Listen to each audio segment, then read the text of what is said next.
Fastlane Printing, the official sponsor of the Hollywood Hay Show, is Southern California's party flyer specialist. Just about every club flyer you see around is printed by Fastlane Printing. Fastlane Printing is the only print shop which provides 1 to 2 day service, gets you the look that you want at an affordable price. Fastlane Printing also is an authorized dealer of PageNet. I tell you what, I mentioned you heard about Fastlane Printing on the Hollywood Hay Show and receive $50 off towards purchase of a beeper. Take advantage right now. Remember, for the best prices and good quality flyers, Fastlane Printing is the place. Give them a call, 310-942-2627. That's 310-942-2627. Fastlane Printing, Southern California's party flyer specialists.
looking for the butter, looking for the butter, looking for the butter. Turn around, girl, show me where it's at.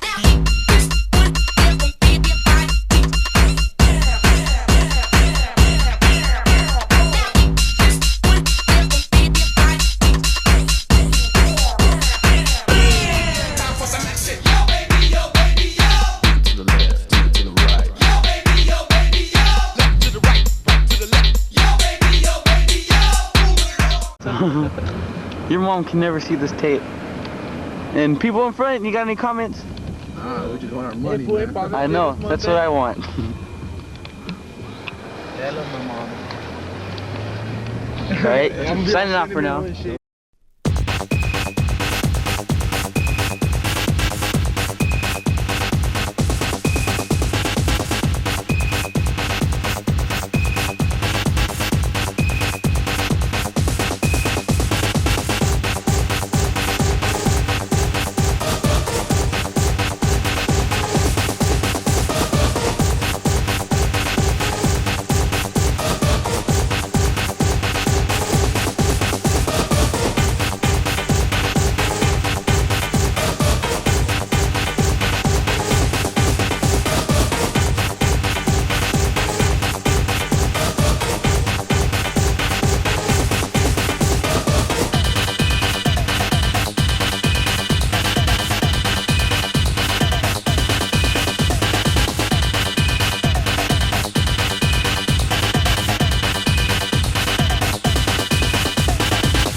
Hysteria.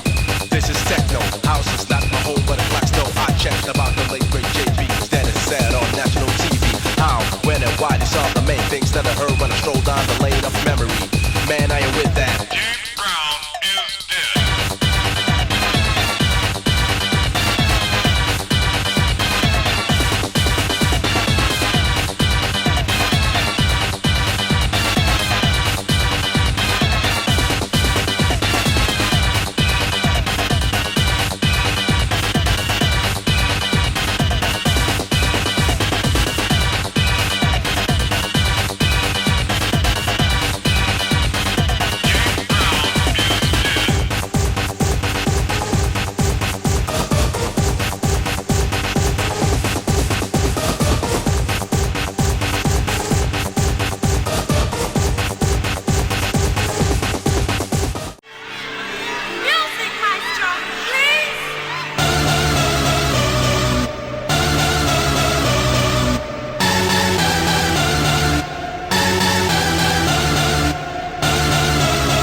Wanna kiss myself.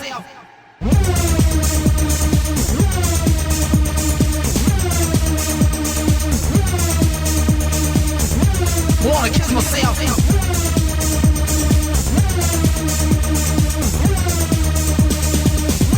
Wanna kiss myself.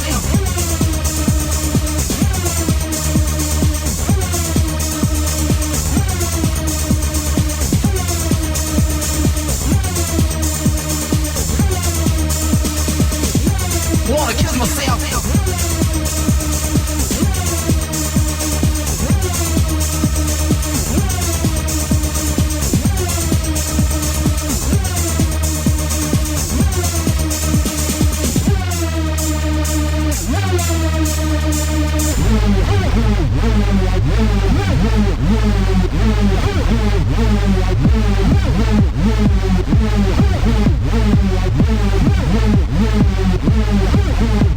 I'm bigger and bolder and rougher and tougher. In other words, sucker, there is no... Is the system working or not? No, it's so obvious. It's so obvious that it's not working. Can I say something? I want all working like South Africa. That's how it's working. You know what? South Africa, for all the Crips and Bloods to unite and stand together. And we're stand together, fuck the white man and all this shit. Right across the street from the campus of USC. You can see some of the devastation in this area. The rubble is just, you know, we keep saying it over and over again, but it looks like a bomb has hit the area. But that's just the best way to describe it. It's exactly what it looks like. This is right across the street from USC, and many of the residents here are upset about what's happening. They're having a debate about what has happened, the community reaction to it. Ma'am, we were talking to you a moment ago. What's your reaction to all that's happened since the Rodney King verdict? All this is a shame because they had all this on tape. They saw the way Rodney King was beaten. His car did not go over 80 miles. They really beat him.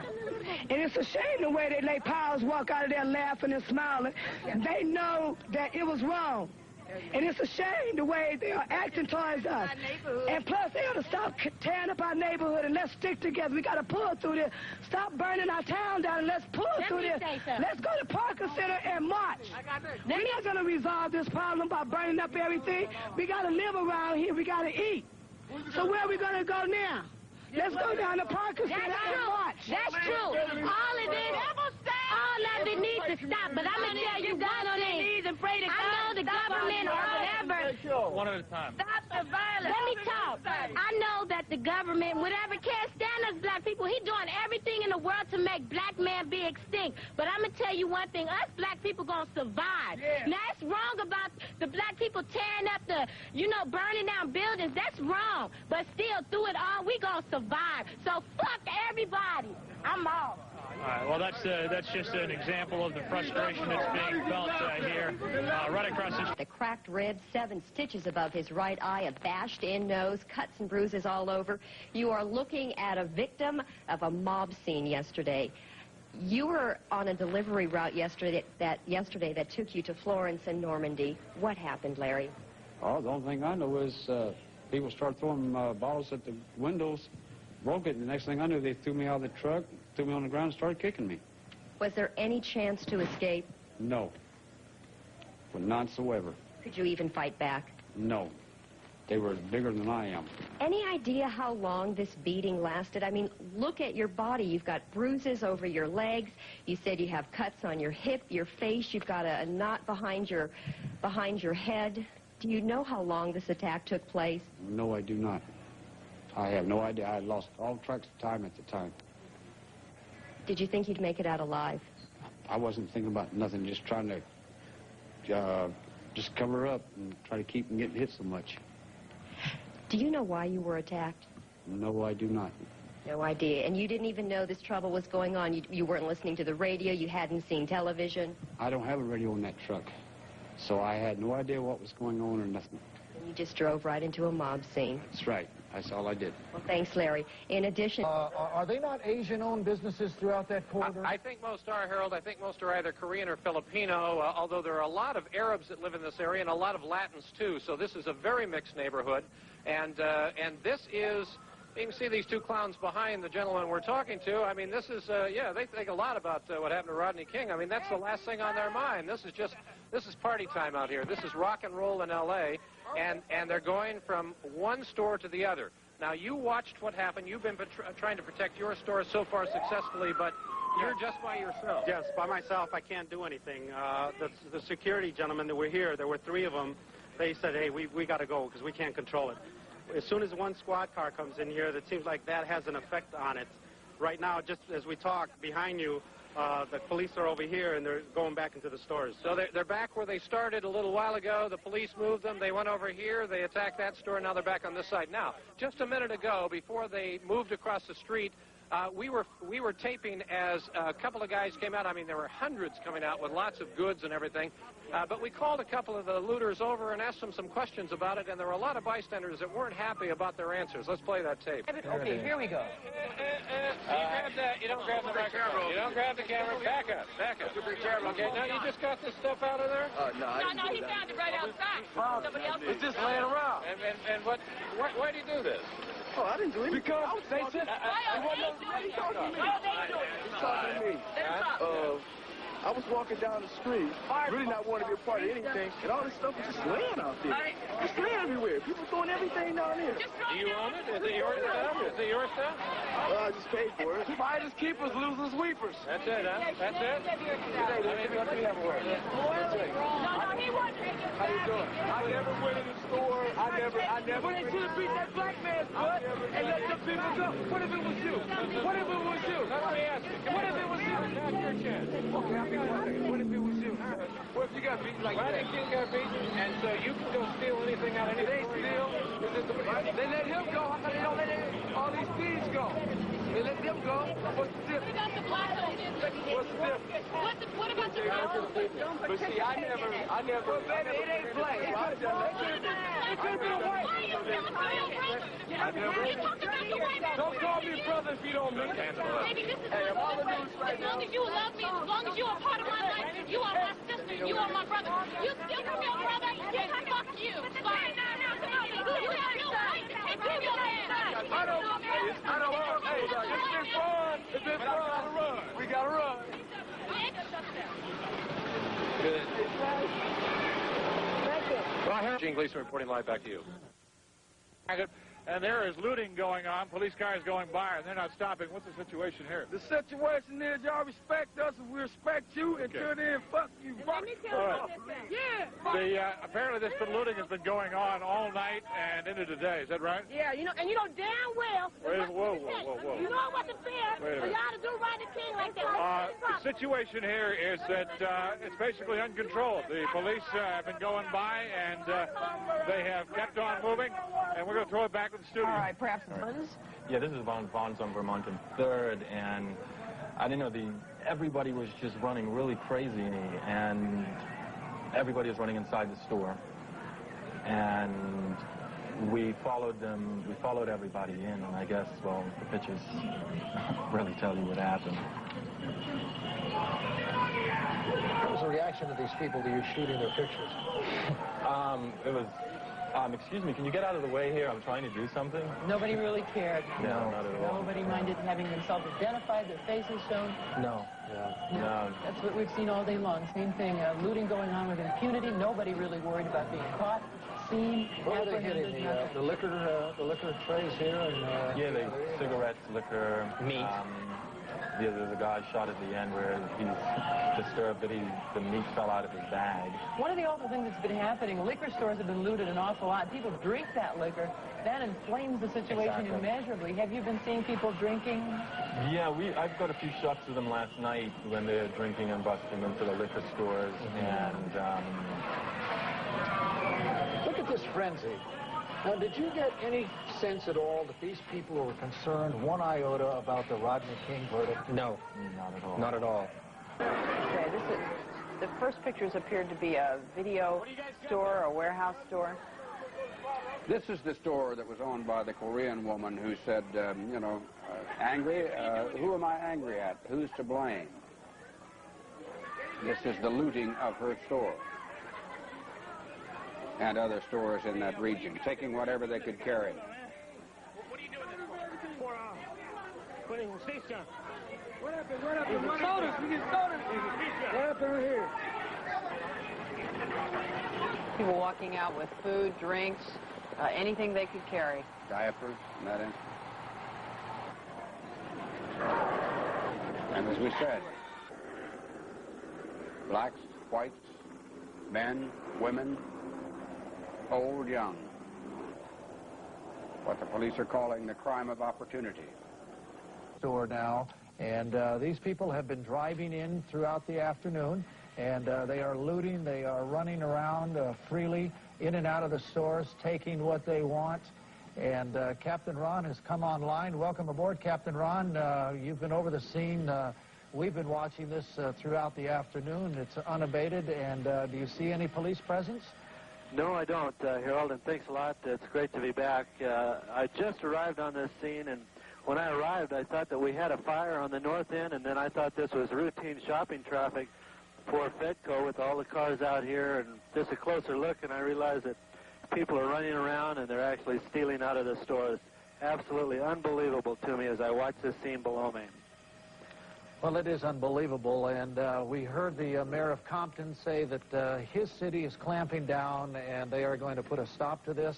We understand right now that the National Guard is being deployed in Southern California in conjunction with the CHP and the LAPD, and obviously their total effort will be to curtail this kind of thing. Christine, you said it early on this afternoon that this is feeding on itself now. You've got people coming down there, men, women, some of them even bringing their children in their cars. It's almost like they're on a shopping spree. It really is, Harold. It's just hard to imagine this is going on. And you mentioned the National Guard.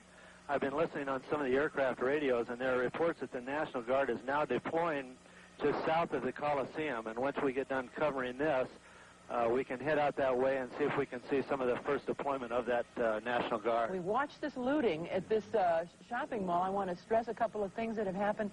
Two very sad things among all of the fires that are breaking out, and they're just breaking out like a virus all over the area affected. Two key places have burned. Mark Ridley Thomas's own field office is burned right down to the ground. There's not a bit of it left. Mark Ridley Thomas's city council field office in south central Los Angeles burned.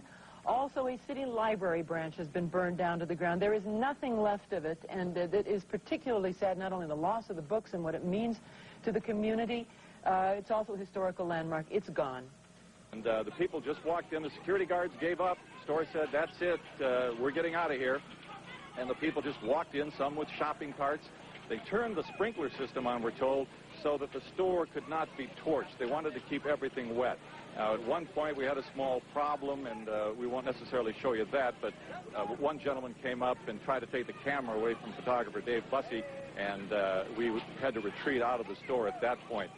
There was absolutely no fear of our being there, and just maybe 25, 30 feet away, there were a number of LAPD officers who were just watching. They were helpless. The store was different. Some people walked out with a shopping cart full of soap.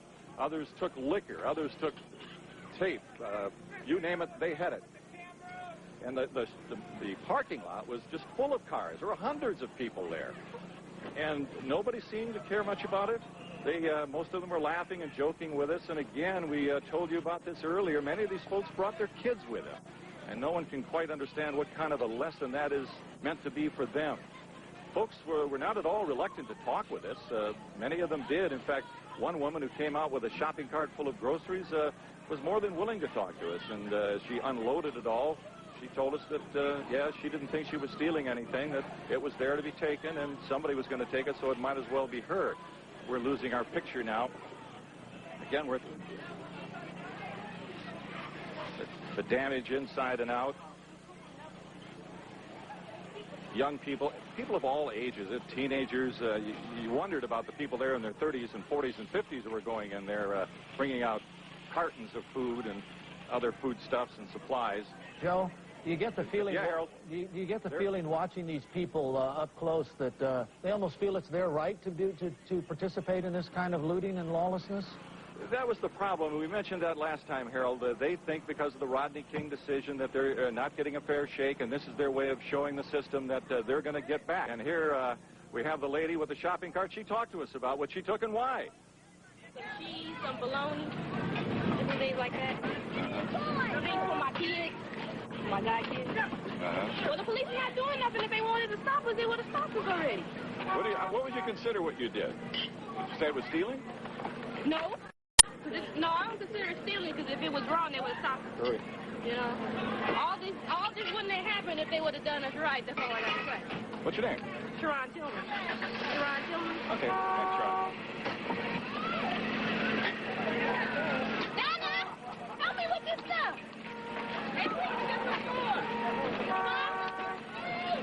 lack of morality involved here, a total sense of right from wrong. For good looting, but I would certainly have to agree with him that that was the worst case of it that I had seen. We were saying earlier that, boy, if we could only see some sign of the National Guard, if only we could see some sign of enhanced police authorities' response to all of the mayhem and chaos that we've seen. And there it is, our first look at it. And Captain Ron, you said it was there. You were showing it to us. Can you talk to us about it a little bit, Now, one of those injured that building, and in some cases then turned around and threw the bottles at cars that were passing by. And then they crossed the street and looted a gas station and then sort of anti-goggling across the street in an auto parts repair store, which they set on fire. It was an awful 40 minutes or so watching that intersection. Because that is where the most graphic, aside from the fires, the horrible fires we've been watching all night, but the most graphic violence took place at that intersection because that's where people were dragged out of their cars. That one man that we saw lying on the ground next to the big 18-wheel truck was just dragged out, kicked, stomped, and in the case of the man with the semi-truck, somebody finally came over and relieved him of his wallet as he lay there.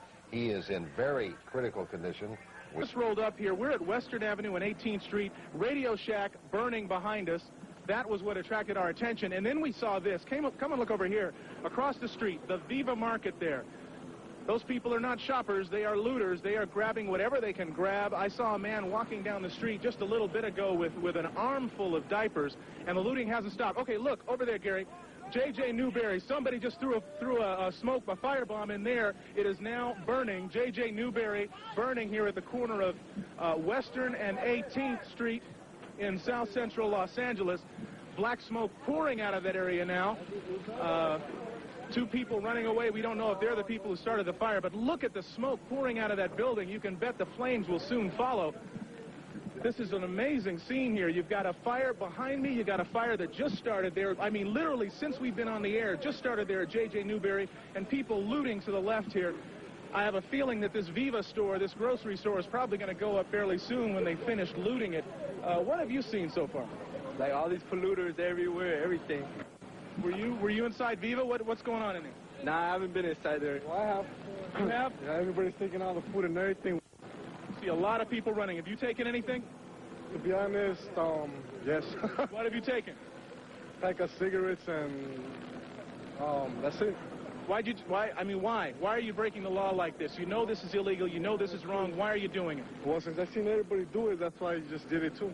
That's the only reason I got. But I'm mad too because of, about the Rodney King case. Go inside. Obviously, it was too hazardous to do that.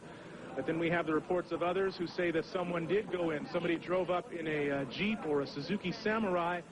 They went in and they didn't come out. So we have those two conflicting reports here. But one thing there's no conflict about at all, that J.J. Newberry store is no more. Yeah, it's gone. It's a total loss, and it's burned up like crazy here. Flames just started shooting out. There was almost an explosion here just a little bit ago as I was approaching the officers. It's just a big explosion of flame. Kind of knocked me back a little bit, but that's the situation here. More fire units rolling up on the scene. You can hear them staging at 18th Street there in Western, and they're sending another hook and ladder up to the area. Now the question is, do they keep it away from the Save-On drugstore and the grocery store that's on the other side of that? You got another 3-4 buildings in line there, don't you? Or stores? You sure do. From my angle, from what I can see, this Kids World store, which is right next to Newberry's, is going up too, from what I can see. Also, it looks like this shop it says Fashions for Women, Melody Shops, Fashions for Women. That looks like that's in real danger if it hasn't actually started burning. Well, this guy right here, see this? Get this guy. See, he's got the can in his hand. The sergeant, that was the man that the police sent on his way a second ago. They say he's been attacking the fire trucks, throwing things at him. They told him, if he keeps it up, he's going to jail. Now, you can see him taunting the officers right there. This is emblematic of what's been happening right here. Officers have told this man, according to Sergeant Garino, that if he continues to interfere with the fire department, with the firefighters, that they're going to take him away. Well, there you see, the people are back inside. They started looting again. The police officers at this point are protecting the firefighters who are working on this fire here at the Newberry store on Western at 18th. And so what you have there People have gone back inside the store. They feel that they can do this now with impunity. There's a lady coming out right now out of the main entrance. Look at her. Her arms are full of material there, full of stuff. People going in. The police see it. They know what's going on, but at this point, apparently, they feel they can do nothing about it. So there you see people. It looks almost as though they're shopping in a sense. You know, if you weren't sure that the store was obviously closed and if the doors weren't as destroyed as you see they are, it just looks like kind of like people are in there shopping. And I can imagine what the scene must be inside that store. It must be just absolutely crazy. But people are just bringing out whatever they can carry. Look at them, all those diapers, lady with a bunch of diapers. I think it's interesting. I mean, from what you're seeing here, people are bringing out things. It doesn't look like it's stuff that they can sell. I don't know how many diapers you can sell. I don't know if these are people who are necessarily profiting from this. I think they're just taking what it appears that they need. Obviously, it's theft. Obviously, it's wrong. Well, there's a certain necessity that seems to be driving what people are doing here. Stocking up a little bit. You alluded to it earlier, Mark. They're reluctant to do it. They see everybody else doing it, and in their minds they say, look, I need this stuff. I can't afford it.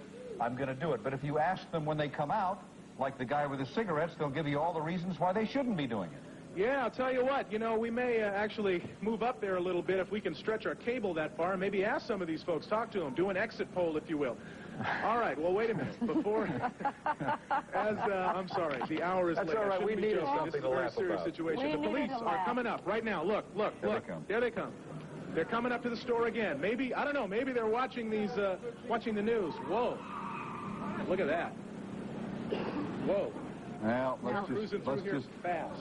Last time they didn't arrest anybody, did they? They just sort of they sure shooed didn't. away. Not that I saw. Not that I saw. Let's see what happens this time. We'll see. There's one. They're getting out. They've got their guns drawn. Guns drawn. They're chasing folks now. They're chasing people through the parking lot. They're chasing after this one guy who's got some diapers. Okay, let's see what happens. Look at that. They're going after that guy. Look at that. There he goes. Okay, well, he got away. He outran him. People are cheering on the looter. People are cheering for him. He got away from the police. They're cheering him on. He got away. Let's see what else we've got here. That officer picked up a case of beer, or 12-pack of beer, and brought it back. The guy dropped the beer, but he got away. I don't see anybody yet who's under arrest as I look around. I don't know if you can see this, Paul and Ann. The officers have made entry into the store again. They got their hands on their weapons. One person has a shotgun pointing into the air, one officer. Mark, we can see it vividly, and it looks to me like they're going in there and they're sort of half chasing, if you know what I'm saying. I think they're trying to clear it out. Yeah, you get that feeling. I think if they could have caught that guy, they would have, but they were content to let him go. They didn't want to chase him all the way down the street. Well, this is unprecedented in my experience. We have never sat here and watched as the minutes rolled by as people looted a store and then twice watched the police come and chase them away and arrest nobody. This is...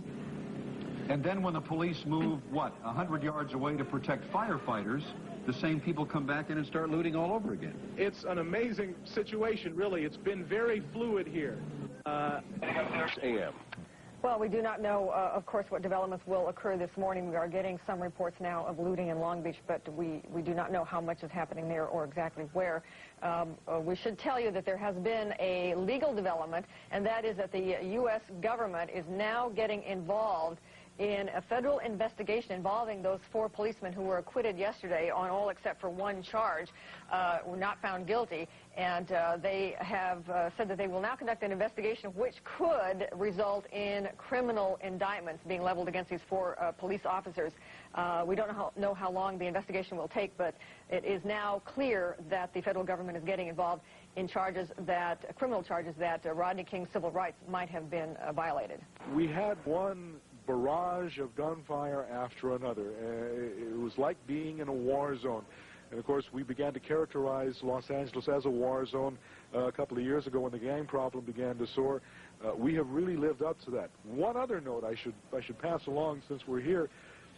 In this particular shopping center today, we've had a number of crews from other countries, specifically from Japan.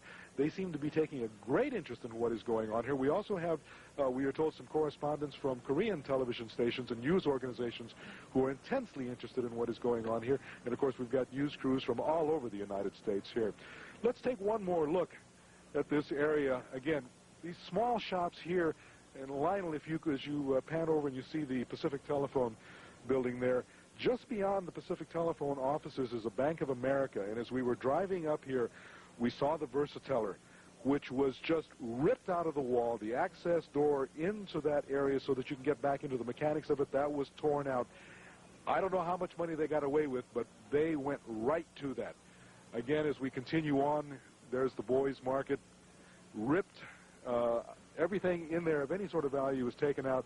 The place is flooded. We're not sure what the source of that is, but nevertheless, those are the reports we're getting from the Sheriff's Department, or the Police Department, I should say. And then as we continue across, we just see one after another, little independent businesses, people who live in this community or who at least have a large investment in this community, and they have just been destroyed. I think it's fair to say that a corporation like the Boys Market chain, they'll be able to survive, but what do you do if you're a businessman, a family-operated business here that's just trying to make it, and something like this happens? It's just, there's no answers. No answers. Tony, I have a question for you. Sure, Barbara. What have you noticed about the attitude towards police on the part of the looters? Some seem to have just blatant disregard for police officers. Yeah, there is absolute disregard. I think that is probably going to start changing tonight as the presence of law enforcement is much more obvious. I'll get a group of gentlemen. Gentlemen, this used to be your place of business, right? Used to be my place, yeah. It's A. Bell's Auction Company. Were you here last night when the fire started? No, I wasn't. Did you have any idea of if this place is insured? Oh, yes, insured. It is insured. Oh, yes. What do you do? First of all, your name, sir? My name is Donnie Goodlow. Are you in some kind of shock over what happened here last night? Kind of, yeah. It's hard to say. It's really hard to say. Did you expect it? Kind of, yeah. Did you really? Yeah. I mean, have people vented their anger enough now? Is it over with, or more to come? I have the slightest idea. How about you? How do you personally feel? No comment on that. All right. You have a job? I mean, this is where you work, and you... Oh, I still have a job, yeah. Oh, yeah. Okay, one of the lucky ones, I guess. Well, it's all a part of life, isn't it? Tough way to live. It's a tough way to life. Tough way to live. Okay, sir. Thank you very much. Again, on Adams, right up the street from the church, and it's so... the contrast. Last night in a packed church of 1,400 people singing and praying and hearing speaker after speaker telling them, please, no violence, no violence. And now, just one block away, you see the number of people left homeless, a number of businesses no longer here. And up the street of the liquor store, the black and white has left. Apparently, whoever was in that liquor store looting has come and gone. It was in this location, just right across the street, where our cameraman, Marshall Sherwood, was getting shots of actual looting going on when he was hit on the side of the head. And I'm very pleased to report that Marshall is okay. He was knocked a little groggy, but he's okay. Our camera was rescued, and we were able to bring you those pictures of what happened last night. So an incredible scene here on Adams, one time a bustling neighborhood, a very diverse ethnic group here, and now they're wondering what they do next. Looks like there right now. These are live pictures. What are your thoughts as you see what is left of this business? This is tape. This was shot a little earlier. Well, first of all, I think that this is so senseless.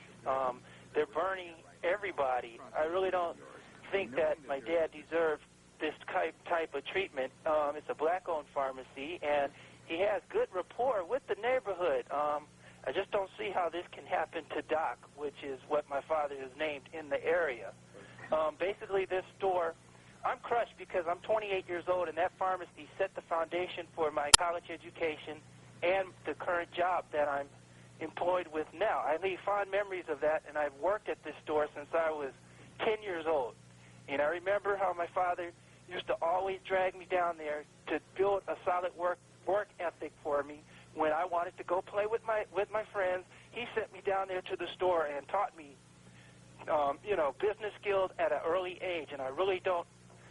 This is just so senseless. I'm just totally upset when I saw these pictures. Actually, I saw the store last night from a copter view, and I notified my father then. Greg, what will be the effect on the neighborhood now with the loss of your father's pharmacy? Well, one, they're losing a good man who really worked hard and strived to work with the people in the neighborhood and tried to understand their frustrations and their problems. You tell us very eloquently how your father raised you. How is he taking this? Well, he's taking it about as well as he can right now. You know, there's really nothing you can do. It's already damaged. And you know, my grandmother always says violence begets violence. Unfortunately, you don't have people out there who plan to go out and to loot. What you have is anger and frustration being played out in all kinds of senseless ways. That's what happens when people are frustrated and anger and feel there is no justice.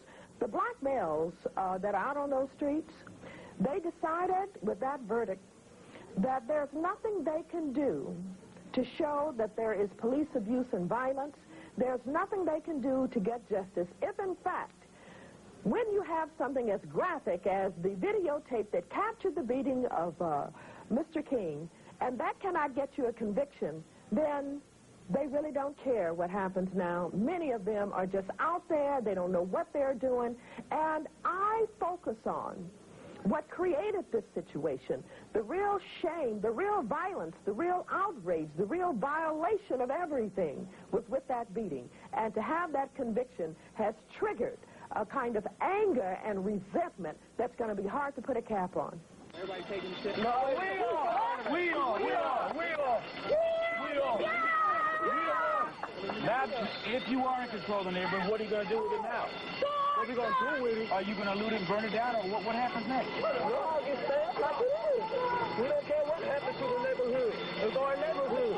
You know, they do that anyway. They're fucking us up like they did around the King, so what's And if you look back behind me there's a liquor store, and you can see a white car over there. That white car has a driver in it, and that driver is dead, and he's still sitting in that car. We're told that it appears that he was shot in the head, or at least shot, and that he was shot, and then he crashed his car into that sign, and the police are on the scene there checking it out. It's just one of the tragedies that's happened. We don't know anything beyond the fact that this man is dead here at the scene inside of his car. Just in talking to some of the residents here, there's a lot of anger. They say that you know, this is the kind of thing that's happening all the time in this neighborhood. It's not a big surprise. Your name again? And Kevin Johnson. What's your reaction to this, Kevin? My reaction right now is that this type of thing happens every day around this park. But that little shot over there, he shouldn't have been over this way, and that's on the rear. Why do you say that? Because he flashed it first, he got it taken away from him, and he got it used on him. In other words, he had a gun, he showed it, and then he had it shot. Exactly. Okay. All right. And your name, sir? I declined to give my name. I think this could best be summed up. Once again, you know, here's a white individual. I'm not saying it's good that he's dead. You know, I can't come out with that hatred thing, but we've constantly been portrayed. We have constantly been portrayed as animals. The media, regardless, you guys have to do your job in covering us, but the negative images, the movies, the stereotypes, has constantly been reinforced. And unfortunately, besides harming us, a great deal of the white majority who, you know, they were sentenced in a way as well as us, because now, for ignorant brothers or ones who are just nothing to lose, a lot of us have nothing to lose now. A lot of us have nothing to lose. And it's not just a black thing. This transcends race. It's blacks, Mexicans. I was pointing out to one of the news anchors. It's the Japanese. All you so-called minorities. Once again, I use that word so-called minorities. Hispanics are 67% of Los Angeles. This could go on and on. This could be one of the hottest summers. And all I can say is, if I could use one sentence to sum it up, the problem is there's too many with too little, and there's too few with too much. Okay, and thank you very much. That's just one of the. There's a great deal of frustration, and this is just one place. We've heard these kinds of things everywhere we go today, and so clearly a lot of frustration. And one person back here. Apparently, it's funny that one person was killed, but we have a dead person back there, and it's a big joke. Is taking pictures. Taking the merchandise. Cuz, it's fun. It's fun? Yeah.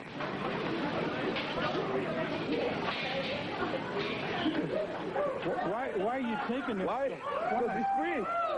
Everybody's having it. Why not? I mean, I would give that to your child that you stole out of the store? Yeah. Yeah. You think it's right? Well, it's not right, but when you don't have a job, what else can you do? You don't have to do that. You know what I mean? This guy says you're wrong. You don't have to do that. You know, people working hard to make a business. You know, if you don't want to do it, don't do it. But let the other people do it. So, come on, everybody! What do you think? You just watch them, completely loot all those stores. I think that actually it's a very immature thing to do, You know what those people said? This stuff belongs to us. Well, it does now.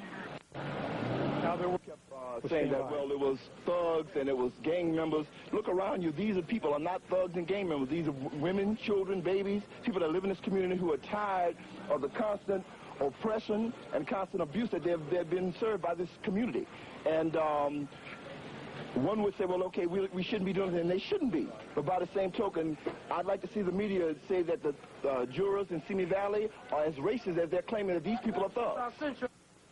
Well, we can see right now there are a lot of spectators that are out, and police are warning anyone that if you do not need to be out in the areas where all of this kind of activity is happening, please do not be here because it is a dangerous situation. They've been trying to get a control of what's going on, and it's just been very difficult. That's what's happening out here. Barbara and Carlos, back to you. Michelle, we were watching as the police were getting people out of that building. They're not arresting these people. They are not, and it's because they just don't have the manpower to do that. What are they going to do? If they start arresting people, that means they've got to take them in their cars, take them back to the stations. They just don't have that. Police right now are basically concentrating on just trying to keep the streets as safe as they can and helping the firefighters deal with fires. As a matter of fact, right over here we've got a fire that's going on, and this is a fire crew that actually we have met up with several times this morning. We've just been following them from blaze to blaze, and the fire chief there told me that they basically are just trying to quickly knock down fires because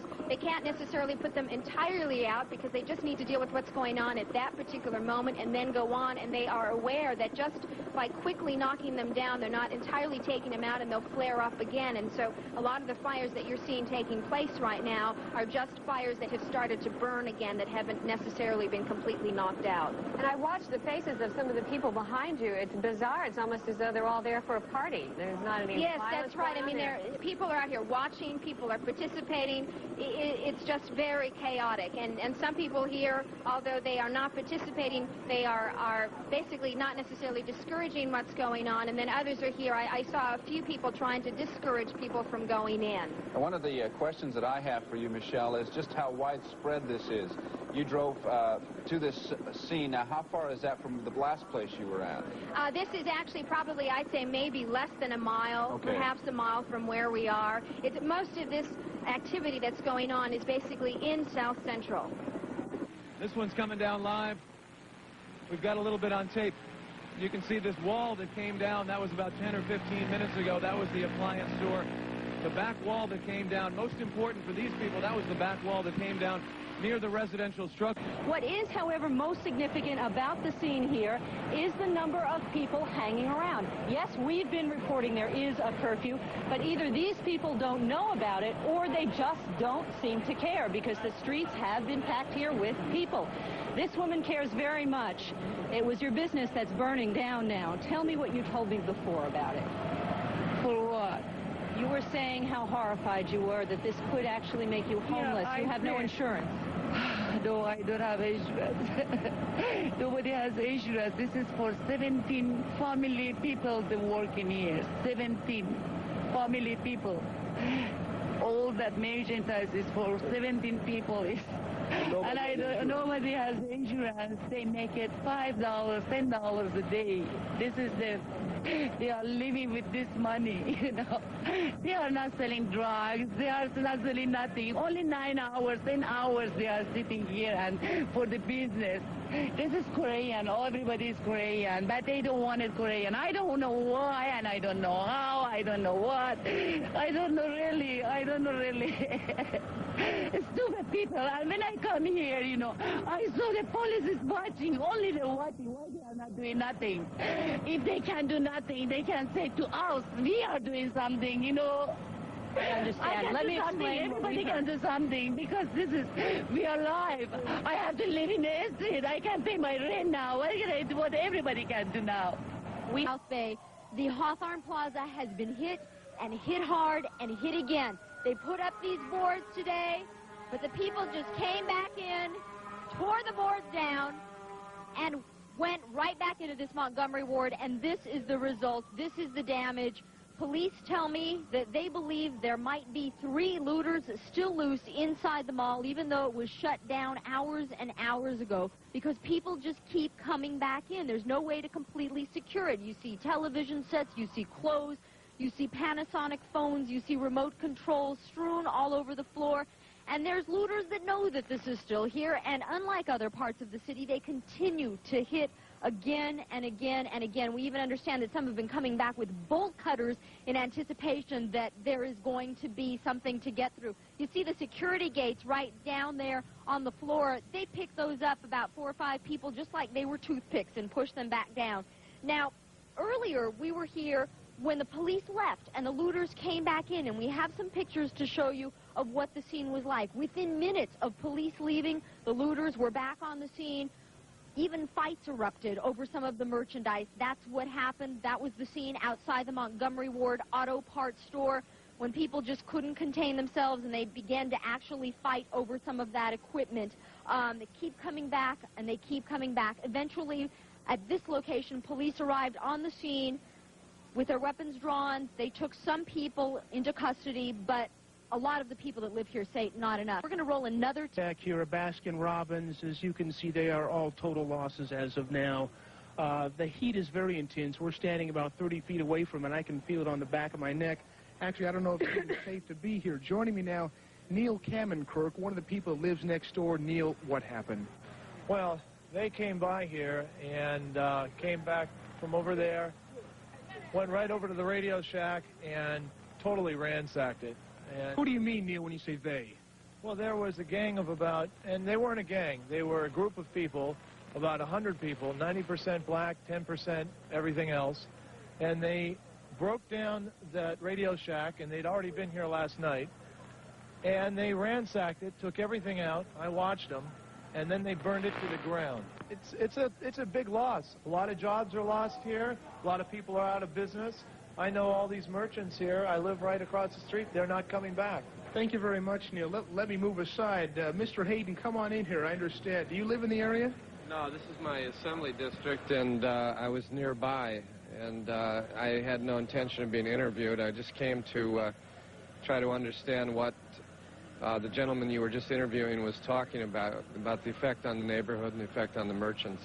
Some of your constituents seem very concerned that of course, police didn't get here on time, they're saying, and firefighters arrived much later also.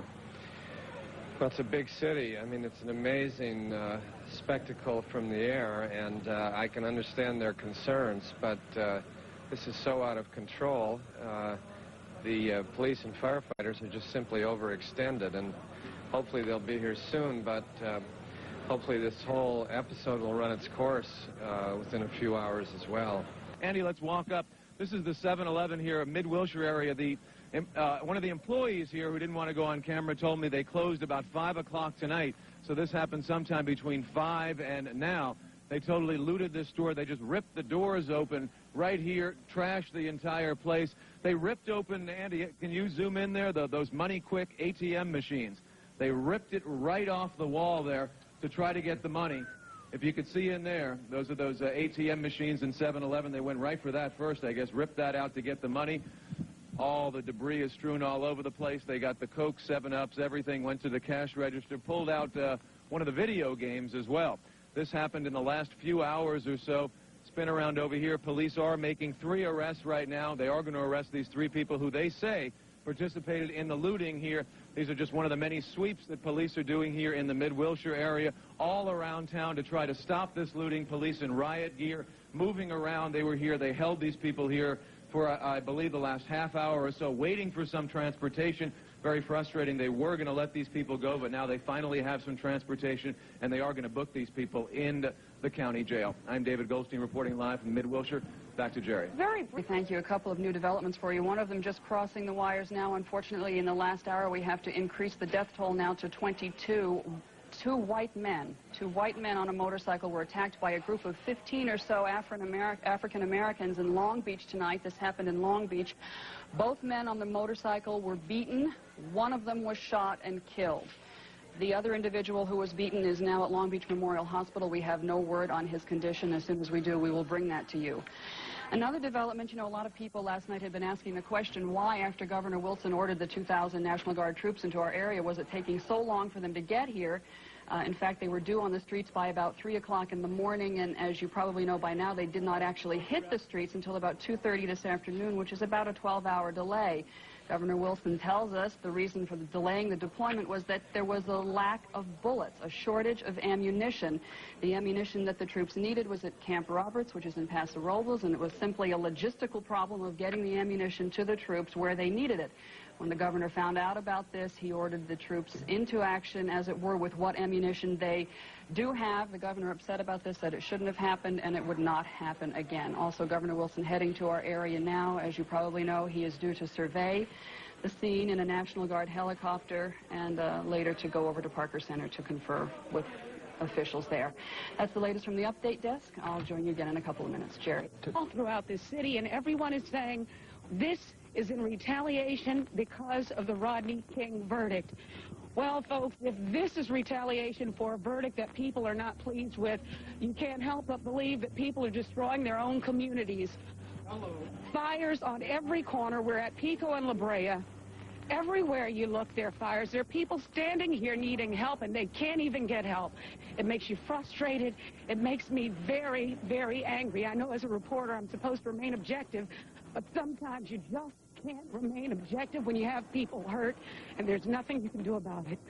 I'm Tony Ginyard reporting live from Pico and La Brea. Back to you. Our Tony Ginyard reporting live. Tony, I think all of us share your frustration. It's all right. We all know you're a reporter and you're doing your job. You're also a human being, and we certainly appreciate your efforts. It's hell out there, folks. I'm going to show you exactly what Tony Ginyard was talking about. She was talking about, or the woman in the piece that she was interviewing talking about frustration that she felt, and because of what happened in the Rodney King beating case. I'm going to give you a quote here, and this is a quote. If the verdict had been right, none of this would have happened. This was a woman who was loading goods into the trunk of her car, goods, of course, that she had stolen. The woman did not give her name, but she said, quote, "It's not stealing. The jury did us wrong." Apparently, a lot of people out there feel like that. Unfortunately, we're going to be back, ladies and gentlemen. 5-9 News at 9 is about to begin.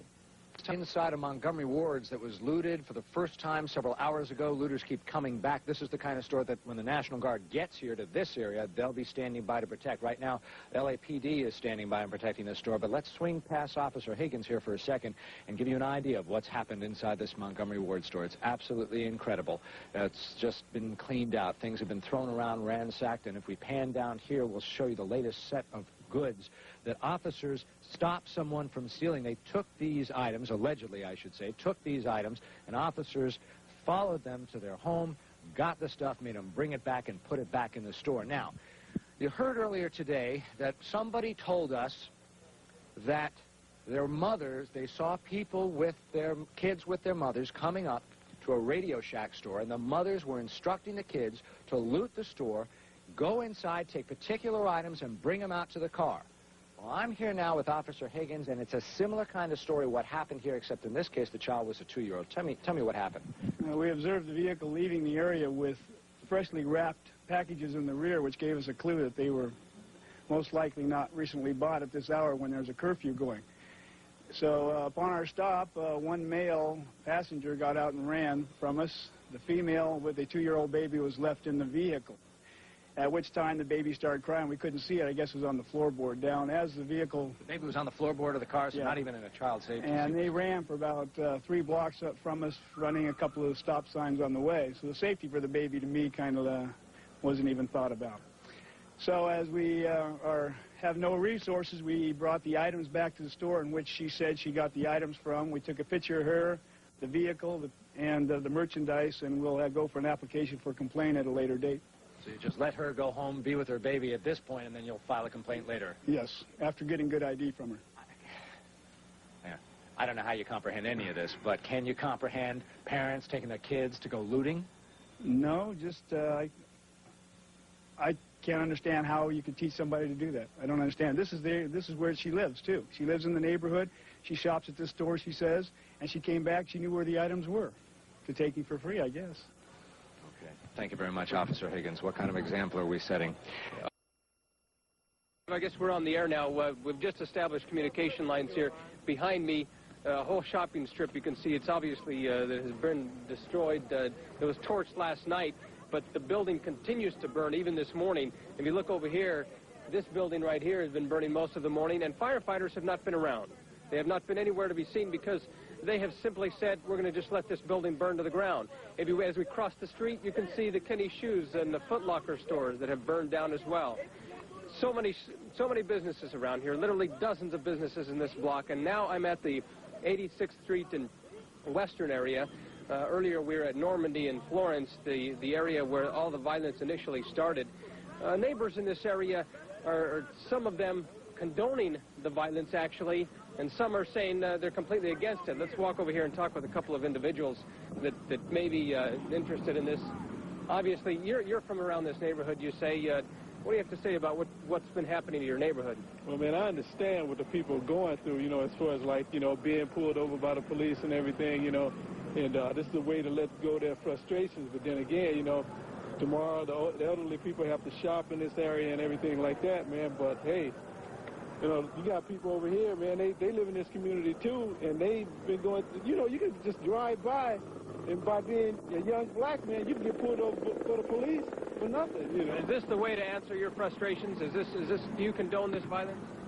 Well, I believe that settlement should come through discussion, but you got to let go of your frustration somehow, man. And like all these shops around here, all the ones that I know that's burning are like Korean owned. And look at Latasha Harlan's, man. Look what happened yesterday, Her man. family, I mean, man. you know, What about her family? the whole family, Her man. grandmother.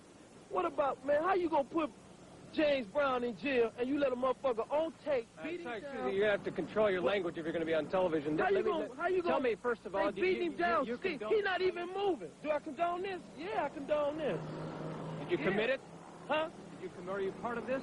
Did you commit it? No, I'm asking you. No, don't ask me nothing like that, because I ain't no dummy. I'm not going to tell you on TV that I did this. But I will tell you that it ain't right, man. They had him on the ground, beating him where he can't move, and then they say it was justified. All right. Okay, obviously, individuals in this neighborhood very outraged. We have choppers still flying overhead. Dozens of officers surrounding this area as well. Just trying to keep the tension here at a somewhat calm, even after last night's storm. Standing. That's where it all started, and that's how it started, right here at Normandy and Florence. Behind me, some of the remains of the incidents that took place began last night. 2 cars over there burned, they were torched. Behind that, you have a couple of businesses, buildings that were destroyed as well. You have several other cars that dot this area. Traffic is beginning to slowly start moving here this morning. They've opened up some of the streets to limited traffic flow. Again, another car right there that has simply been destroyed, torched last night as well. Debris litters this entire area. Debris from most of the shops around here that were looted last night. This Tom's Liquor Store right here on my side. Let me just walk over this direction and take a look at inside Tom's Liquor Store. This is where it began. This is where the rioting started. This is where initially windows were broken. The entire liquor section of the store has been completely disappeared and demolished. Take a look over here as Dave pans over in this direction. All the windows shattered, all the food, all the belongings, all the contents, the shelves, everything destroyed. It looks like an 8.9 earthquake went through this area. But obviously none of that, just a bunch of thugs and hoodlums out on the streets committing more violence, obviously last night. It lasted most of the evening. William, can you come over here, please? We'll talk to you for a moment. This is a resident who just was trying to get some sleep after not getting much of it last night. And tell me, William, your characterization of what took place last night. Well, I think that a lot of this was done out of madness and everything, but I think it was unnecessary because we're hurting our own community. Because these are the shops that we shop at and the gas stations that we go to, so we're the ones that are going to be in trouble for right now, you know. But I was hoping that we were all black, we would come together in a positive way instead of a negative way, you know, and stick together because we need each other, you know.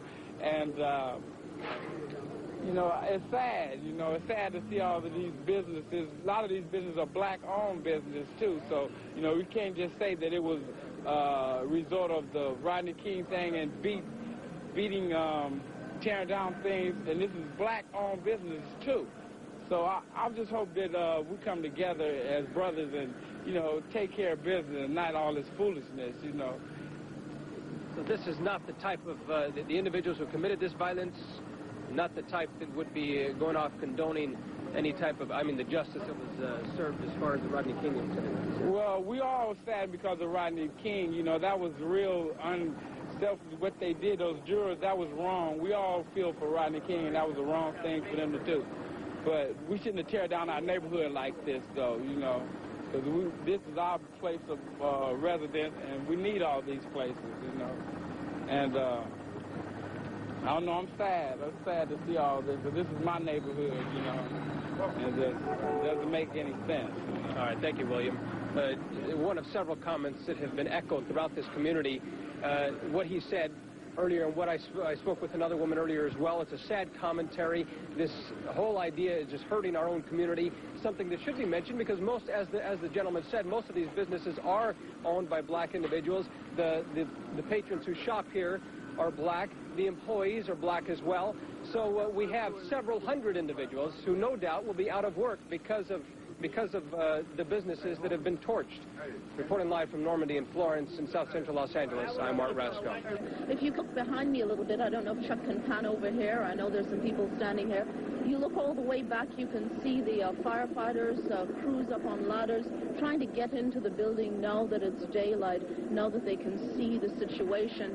And all across this parking lot, there are people. There's even a man further down with a whole bunch of children he's brought out here, and I kind of wonder what these children think and what they'll come to understand as they become older and learn about the events of this past night.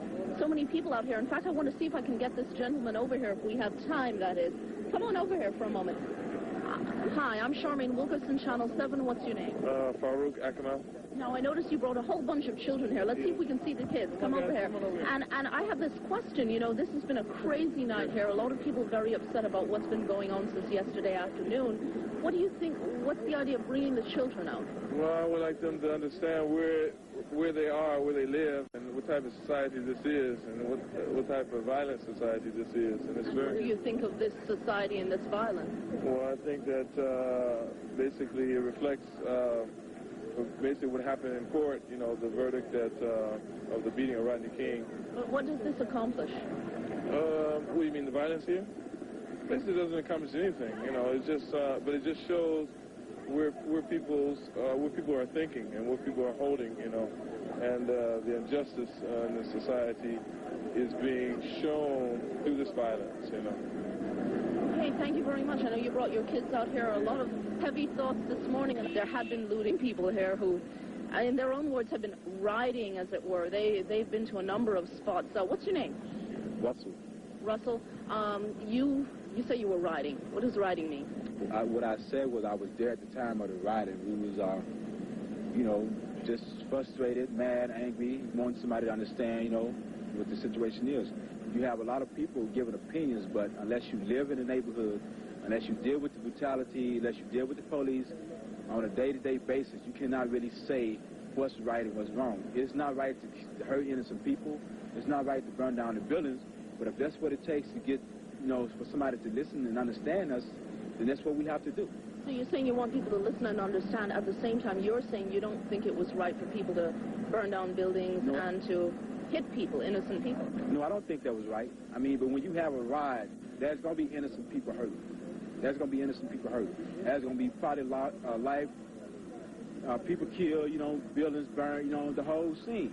But when something like this happens, Everybody pays. Everybody pays. You know, a lot of people have been raising questions about the age of a lot of the people who are out there. You're both very young men, and you and your friend here, and people wonder whether you are aware of what the consequences might be of everything that's going on, the burning of the buildings, the businesses, the loss of business in this neighborhood. I want to talk to your friend here. Hi, what's your name? I care to remain anonymous right now. Okay, well, we can talk. You've been around the city. You've seen what's going on. Yeah. You see the Newberry's burning down. You see the Viva looted. I saw a lot of buildings. I'd say over 50 buildings get burnt down tonight. I mean, it's basically upon getting respect, earning respect as far as the black community. We didn't get no respect at the courthouse with the justice and stuff with Rodney King, so I guess this is about the only way we could get it.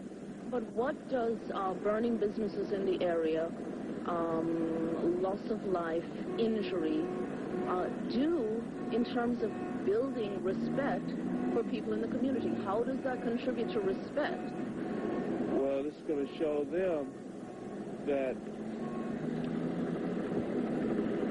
the only way we can get respect is by doing this. I mean, we didn't plan for this to happen. The injuries is going to happen, and when there's a riot developing, you know. Okay, I hear what you're saying. You're expressing some anger. You're saying, okay, maybe people will pay attention now. That's what you're saying. Yeah. But what about the community? What about today now, as daylight's breaking? What about next week? Do you use these businesses here? None of these are. This is not our stuff. This is not our stuff. We don't our own stuff meaning not black-owned? Black-owned stores. If there is black-owned stores and they do burn down, I mean, they can't afford to put it back up. I mean, half this stuff is already insured. You know, they can have this back up within a month to a year. But do you think these people are going to come back? What do you use these businesses? Yes, I do. And I feel bad enough to see this happening in my own community, considering the fact tomorrow I may have to go out and buy something, and knowing that I got to go to another city to get the stuff that I need, it's very bad on me. But still, if they feel this is the best way of getting respect, if they feel this is right, I respect them for doing it. Okay, thanks for talking to me a little bit about that. Again, we're standing by 18th and Western. The Newberry's, Save on Drugs, a number of smaller stores continuing to burn across the street the same. People working hard, a lot of mixed feelings out here as you hear, still some expression of anger. This is Charmaine Wilkerson reporting live. Back to you in the studio. Sure. It just seems that every time we turn around, there's another store that's either being looted or burned. Well, this one's got hoses on it. Yeah, we got hoses on it. First of all, you, sir, you lost your business. Yes, I did. What, were you here when it went up, or what happened? I received a call from my alarm company, and I came here around 2:30, and everything was gone by then. Now, sir, we spoke with you earlier. You said that you supported the burning and what was going on as an expression of anger. Do you still support it now? See, this is a result of black babies being born in disproportionate numbers. This is a result of women on birth control. This is a result of more black men in this country in jail than we have in South Africa. Okay, this is a result of inadequate education. Okay, this is a result of getting beat down in the streets like Rodney King. Is it his fault? Is it this man's fault? This is my brother, and I love him, and I'm very sorry that this happened to him. And it's not Rodney King's fault. This is, they kill our babies in the street. They beat black men in the street. There's more black men in jail here than there is in South Africa. Okay, and this is all a result. Black people don't have hate in their heart. We didn't have hate in our heart when we came to this country. Okay. Okay, sir, what do you think of what he's saying? I don't want to blame anybody, and I'm not blaming anybody. For whatever reasons that it happened in the country, and if it happened to everybody, and I have to, agree with it. It's not the fault of anybody. It's not the fault of my own community either. I believe it's the fault of the system. The fault of the system. Can you find some common ground with this man here who says he supports what's going on here? Is there some commonality between you two? Definitely, yes. Definitely. I totally agree with what he says. I totally accept what he says. But even at the cost of your own livelihood? It have to be. If it have to be, it have to be. Okay, Paul Ann, you heard it right here. We had some people who you would think are on the opposite sides of this issue. Both of them angry at the verdict. Both of them very angry at what they saw earlier or what they saw yesterday in the courtroom. One man owned a business that lost it. Another supports those who essentially are doing this destruction as making a point about the way people are treated in this country, and they have some common ground. It's kind of an interesting thing that we're seeing here. That's interesting. Los Angeles County Emergency Broadcast System. This is not a test. The Los Angeles County Sheriff's Department is now in full mobilization. All off-duty sheriff's deputies are directed to contact their unit of assignment as soon as possible or contact the nearest Los Angeles County Sheriff's facility. Due to the escalation of the situation and seriousness of the problems that are occurring, the sheriff has mobilized all department personnel. The curfew has been extended to include the entire Los Angeles city limits and to include Los Angeles County boundaries of Vernon Avenue on the north, Lomita Boulevard on the south, Crenshaw Boulevard on the west, and the Long Beach Freeway on the east. The California Army National Guard has been deployed to assist the Sheriff's Department and Los Angeles Police Department in a mutual aid operation to restore law and order and to protect life and property. This concludes this activation of the Los Angeles County Emergency Broadcast System. That's right, Pat and Carrie. I'm about 8 or 10 blocks from the television station right now, an area that we're all familiar with, Santa Monica Boulevard and the intersection of Santa Monica and Vermont. A building has been set on fire here. The firefighters have been working that building. Another one has just been set on fire on Santa Monica Boulevard. And the entire stretch of Vermont between Santa Monica and Melrose has been looted. We've seen people driving trucks into the front of furniture stores, taking all the furniture out of the furniture stores that are along Vermont. And we've seen the same thing happening along Santa Monica Boulevard. Right underneath me, we have a Sears store that's been looted and also some small shops along Santa Monica Boulevard. A lot of looting. New fires now just being set right here. Firefighters doing what they can with one building, unable to contend with the fire in a neighboring building. In the meantime, we have lots and lots of people on the streets out along Vermont and on Santa Monica, and they have broken into virtually every storefront that they can get into. We all know a lot of storefronts, many, many small businesses along Santa Monica Boulevard and Vermont, and a lot of them happen to be furniture stores, and they have, in some cases now, lost everything. As I see, you're still out on the streets, although it is a very dangerous situation. Many of these people are afraid. Ma'am, you were out here calling for someone. Come on, let's go home. Yes, I was. My daughter and grandchildren. Why are you out here on the street looking at all the smoke? She said that the National Guard was here, and I wanted to see, was it that bad? The National Guard had to come back from 65 here. I couldn't believe it. Does it give you added reassurance or peace that they are here, that their presence is here? Yes, because why don't they take it up there where the white people's neighborhood? Why? My granddaughter right here had to go clear across town just to get milk for the baby. Why? Can't even go to work now. Well, I think you're going to have to ask a lot of the people in this neighborhood who are doing these crimes, and there's absolutely, at this point, many of the people in the neighborhood say there's nothing they can do. I'm Tony Ginyard reporting live. Back to you. It's a rampage here, and it's gone on for a while. It's followed the same pattern that we've seen before. A big fire gets lit, the firefighters become busy, and then the neighboring stores are quickly drained of every ounce of merchandise. But it's like I mentioned before, you have to sit here and witness little children, women with shopping bags and clothes draped all over their shoulders and arms as they come pouring out of the storefronts. It has no bounds. There is no question about that. It has no bounds, and doesn't matter what part of the city that you go into now, this portion of Los Angeles that's been hit by this is so large that we've crossed all racial boundaries. We are in a predominantly Hispanic part of the city right now at 3rd and Alvarado. And they have been taking everything out of every store. Now they're proceeding to set more fires along Alvarado Street. We have another one that's broken out just in the past 10 minutes or so. Presumably this will be followed by other stores being hit by the vandals and looters because they usually jump from one to another. They've just about cleaned out the one that we've been watching during the mayor's speech. As you said, this has no boundaries, David. 1965, 1992, and from looking at the scores of children on the streets, you kind of hate to wonder what could happen 20 years from now. Okay, one of the things you don't think about, Harold, during times like this are the services that get disrupted. And postal service in South Central Los Angeles has been disrupted for the last 3 days. No mail delivery. We're at the Hancock station. The zip code here is 90044. And as you can see, this crowd stretches 2 blocks and around the corner all the way to Vermont and 84th Street. I would guess conservatively that there probably are several thousand people in line waiting to get either their county welfare check or their Social Security check, and we're told that that is the only mail that's going to be delivered today. Now, to keep control of this crowd, we have LAPD officers here, some of them armed with shotguns, and we also have postal inspectors, all of them armed with shotguns, just to keep everybody in step here.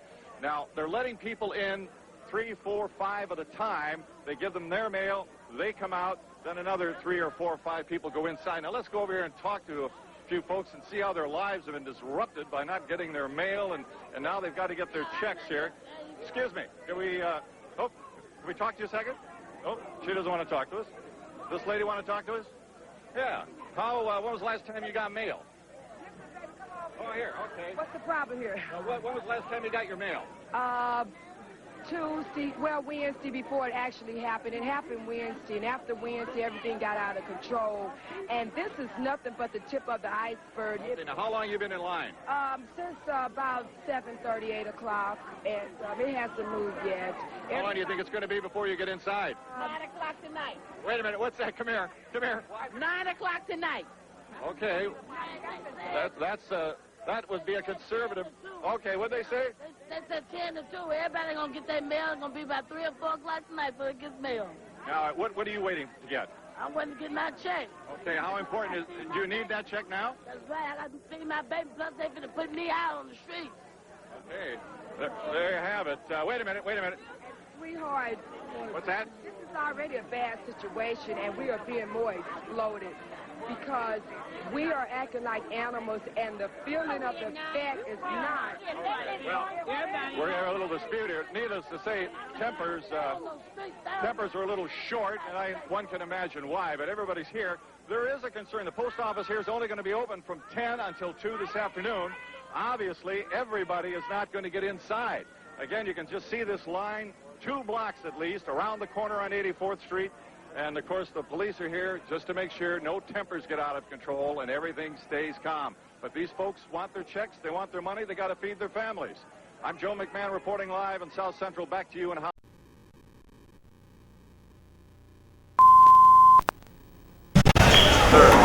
I'm coming to you from an interplanetary zone called Sector Nexus 6, and we are coming to give you a good vibe.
no apagues la luz. Vamos a hacer mundial, te quiero ver sudar. Yo sé que con Johnny Press tú te vas a curar. Pegajoso, vivo contagioso.